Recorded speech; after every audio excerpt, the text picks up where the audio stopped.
Coming up on Torrance Today, the city marks the unveiling of its temporary housing village with a ribbon-cutting ceremony.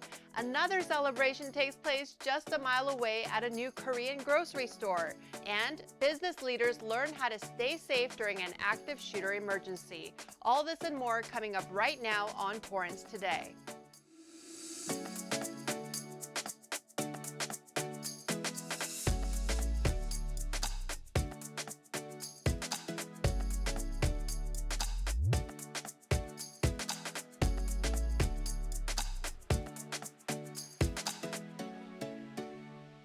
Welcome to Torrance Today. I'm Christine Lee. It's 4 p.m. on Wednesday, June 29th. We have a lot of exciting events to cover. Thank you so much for joining us. Here is our first story.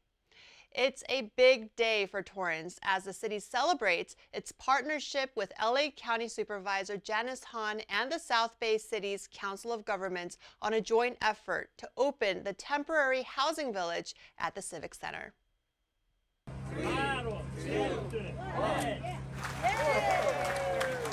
My office was able to secure $1 million to help fund the purchase of these 40 pallet shelters, as well as the infrastructure needed to transform this parking lot into a place that is safe, it's comfortable.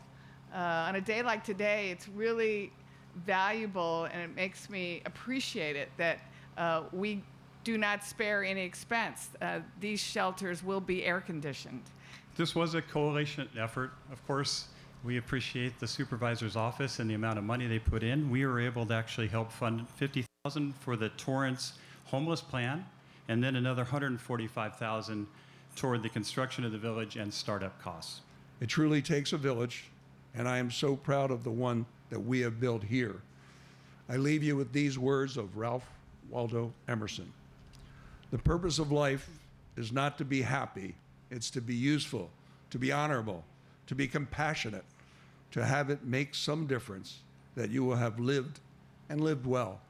And that's what we want for all of the citizens of the City of Torrance, whether you are housed or unhoused at the present time. And we want to see everybody housed in a compassionate, fair manner. Others from the community stepped up as well, donating toiletries and other essential items that individuals will need as they transition into safer housing. The first residents of the temporary housing village are expected to arrive on Tuesday, July 5th. If you're curious about what these homes look like or have questions about the transitional housing program, the city is hosting multiple community engagement sessions, including one today and tomorrow. So we wanted to show off the site and let people know what the site is all about, and also to give them some assurances that it's being professionally managed by an organization called Harbor Interfaith Services, who has many, many, many years of running programs and sites to support those who are experiencing homelessness. So it's a chance for the community to ask us questions, find out a little bit more what the program is about, and to do so before the first resident actually moves in. Our goal ultimately is to make sure that at the end of their stay, that they exit into permanent housing and end their homelessness. What I think I'm really proud of is seeing the City of Torrance develop solutions and provide this housing resource for their community members that are experiencing homelessness. It takes courage to do these kind of projects, and I think, having the community members, having the city council, the mayor support this, I think is really what's going to make it successful. This project dates back to June of 2021 when the Torrance City Council approved a temporary housing program for people experiencing homelessness in Torrance for a pilot period of 12 months. The program is called 3290 Temporary Housing Village at Civic Center Drive. You can come out to a community engagement session taking place right now until 7 p.m., followed by another session tomorrow from 10 a.m. to 3 p.m.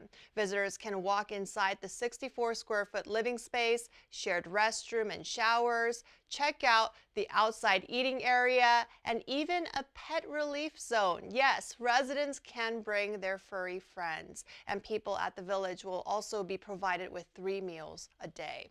The goal of the program is to provide people with a secure space for a temporary period of time while they move towards permanent housing.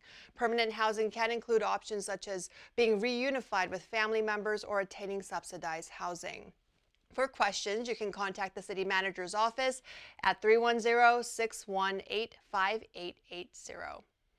Another ribbon cutting took place this week, and this one I'm so excited about as a Korean American. Hannam Chain, a Korean grocery store, opened a second location in Torrance. It's a place to stock up on Korean food staples such as sesame oil, red chili paste, and marinated beef for Korean barbecue.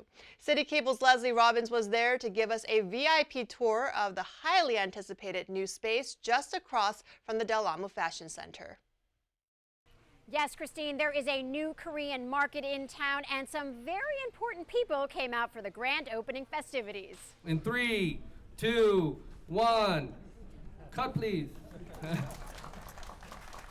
This is Hannam Chain, a popular Korean supermarket that has officially landed in our city. It's a specialty market that offers fresh produce, an on-site butcher, a seafood counter, and cold storage filled with miso, radish wraps, kimchi, and tons of other tasty food items. The market, located in the Village Del Amo Shopping Center, hosted a very grand opening. Congresswoman, talk about what it means to the city of Torrance having this market here.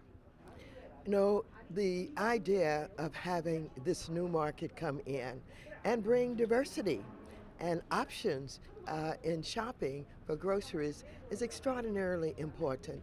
This is the kind of organization that's creating leadership for diversity and inclusion. And of course, what's always very important is they're going to hire people. Jobs are so extraordinarily important. So I'm just proud that I get a chance to operate part of Torrance here and get invited to an event like this, and they're doing it big time. The opening is fabulous with all of the flowers and the balloons and the decoration, which is an indication of how they're going to do business here big. They have just about anything you'd ever want imported from Korea, but they also have lots of great produce and meats and fish, and it's just amazing. Everything in here is top shelf, and if you want to have the Korean experience, this is the place to be. You did say the word meats. I know you're from Philly, so that means you enjoy a Philly cheesesteak. So how would these steaks go in your cheesesteak? I think they're identical. I found them to be exactly the same as the best cheesesteak place in Philadelphia. Hannam Chain opened its first market in 1988 in the Koreatown section of Los Angeles. The company currently operates 6 additional Southern California locations, including an over 60,000 square foot warehouse in Fullerton, plus 1 market in New Jersey. When we were at the Torrance location at 21305 Hawthorne Boulevard, it was already bustling with happy customers. Christine, the smells inside this market are incredible, and let me tell you, the food does not disappoint. Make sure to check them out inside the Village Del Amo Shopping Center, and I'm just gonna keep on eating while I'm here. Thank you, Leslie. What she's eating is called kimbap, and it's my favorite Korean food. I can't wait to go shopping there and grab some too. You can watch more from Leslie's visit on future episodes of Common Sense. The Torrance Area Chamber of Commerce and the Torrance Police Department held a special training today, preparing businesses for a potential active shooter incident. The safety training program helps business owners and employees to be prepared for such situations. Event organizers say active shooter incidents are tense, uncertain, and often occur without warning. The training reviewed the history of active shooter events, law enforcement response, and some of the most common human reactions to these types of crimes. They also discussed solutions to identify and reduce risks, train employees, and discuss steps other businesses have taken to enhance their active shooter training programs. You may have seen a lot of open trenches when driving through parts of North Torrance. A major sidewalk repair project is taking place, helping to beautify the neighborhood and provide better accessibility for disabled residents. The project includes replacing ramps, displaced sidewalks, curbs, and gutters in the neighborhood surrounded by Artesia Boulevard, Crenshaw Boulevard, Van Ness Avenue, and the Dominguez Channel. A big part of this work is removing trees in front of homes that are overgrowing or affecting the sidewalk pavement. A total of about 40 trees will be removed and new trees will be replaced in those spots. Affected homeowners will be notified by the city as to whether the tree in front of their property has been reevaluated to still be removed or remain in place. Work is expected to take place until the end of August, and city workers hope the newly paved streets will help more residents to enjoy their walks around their neighborhood. For more information on this project, visit torranceca.gov/our-city/capital-improvement-projects. The Torrance City Council met last night to conduct city business. A resolution was read honoring Fire Chief Martin Cerna upon his retirement from the City of Torrance after 29 years of service. Students participating in the Sister City Student Cultural Exchange Program in Kashiwa, Japan were introduced. Council members adopted a resolution authorizing activation of Level 1 of the city's Water Conservation and Water Supply Shortage and Sustainability Ordinance. This means residents are asked to voluntarily conserve water use by 15% and water no more than 3 days per week. The council also asked staff to draft a letter pointing out measures and programs the city has implemented to increase the community's water reliability and sustainability. And the City Council recognized the 2022 Beat the Odds Scholarship recipients. Since 1996, the city has awarded graduating high school seniors with $1,000 scholarships to use towards their continuing education, and some of their stories are very inspiring. On behalf of my colleagues on the Torrance City Council, it's an honor and a privilege to recognize 6 special individuals. Each was chosen by the Torrance Youth Council Selection Committee on recipients of the 2022 Beat the Odds Scholarship Program. Bruce Koch, Vince de Jesus, Kim Lam, Mariana Ontiveros, Jaden Lau, and Lily Lay. Jaden Lau wrote, "Autism had control of my life. Looking back at this work, my Eagle Scout project at Riviera Elementary School, I could have never in my wildest dreams imagined that I would be able to lead and take on such an immense project." Mariana Ontiveros, amidst my circumstances, after my father's passing, we moved into a studio apartment. I am profoundly grateful for my supportive family, especially my 25-year-old sister, who provides all financial support. She enabled me to work towards a better quality of life through education. You can hear their full stories and watch all of the other items that were discussed. Catch replays of the entire City Council meeting here on our channel, online, and on the city's Facebook and YouTube platforms. Torrance Beach will conduct a routine test tomorrow morning, so don't be alarmed if you see or hear this. This is a test. Esto es una prueba. The LA County Department of Beaches and Harbors will test its Beach Emergency Evacuation Light System, also known as Beels, around 9 a.m. on Thursdays for the next 3 to 5 weeks. They're just making sure the equipment is working properly, as lots of people are expected to flock to the beach over the summer months. White LED lights will flash from lifeguard towers slowly for a water evacuation and quickly for a full beach evacuation, along with the sirens and alerts in both English and Spanish. The system was created by Randy Dean, who has a daughter with a hearing disability. You can watch his inspiring story and a video telling you all about how Beels works in upcoming episodes of Weekends in Torrance. Costco recently recalled about 400,000 solar umbrellas sold from its warehouses. They're made by Sun Villa Corporation and are called solar LED market umbrellas. The U.S. Consumer Product Safety Commission reported the recall on June 23rd and says it also applies to an additional 33,000 umbrellas sold in Canada. The lithium-ion batteries in the umbrella's solar panels could possibly overheat and cause a fire or hazardous burns. So far, there have been at least 6 reports of batteries overheating. 3 of those cases involved the solar panels catching on fire indoors, including injury caused by smoke inhalation. All 10-inch solar LED market umbrellas are included in the recall. These items have been sold exclusively at Costco since December of 2020. The Commission encourages all customers who purchase these umbrellas to stop using them immediately and remove the solar panel puck that contains a lithium-ion battery.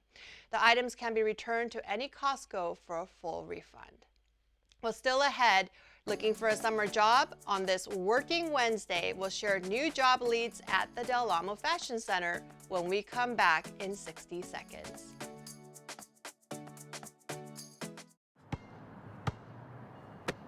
Bring it.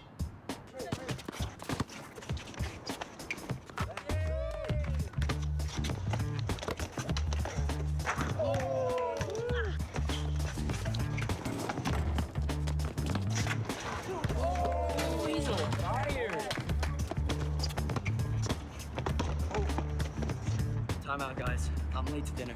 My mom's gonna kill me. Catch you guys later. Okay, Mom wants us home. Okay, bye guys. You guys need a ride? Sure. Yeah. All right, how about some one-on-one? I gotta go eat, man. Sorry, I'll see you later. That's it.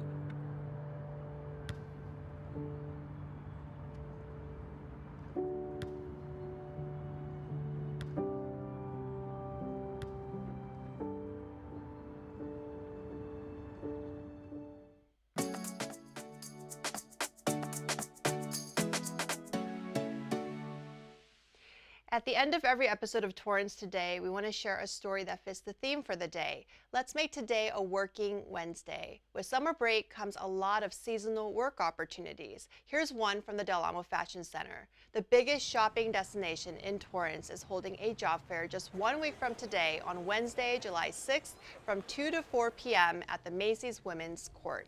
You can visit your favorite retailers, connect with store managers, and find out how to join their teams. Participating retailers include Build-A-Bear Workshop, Chipotle, Dick's Sporting Goods, Express, H&M, Lazy Dog Restaurant, Travis Matthew, and more. There's an incentive too for coming out. The first 100 people will receive a complimentary welcome gift bag. The Del Amo Fashion Center is the largest shopping center in the Western U.S. It completed a multi-million-dollar redevelopment just a few years ago and features more than 250 specialty stores. Well, that's our show for today. Let us know if you have a positive story to tell by emailing us at torrancetoday@torranceca.gov. Thank you for joining us. We'll see you back here tomorrow with more news from and for our Torrance community. Have a great day.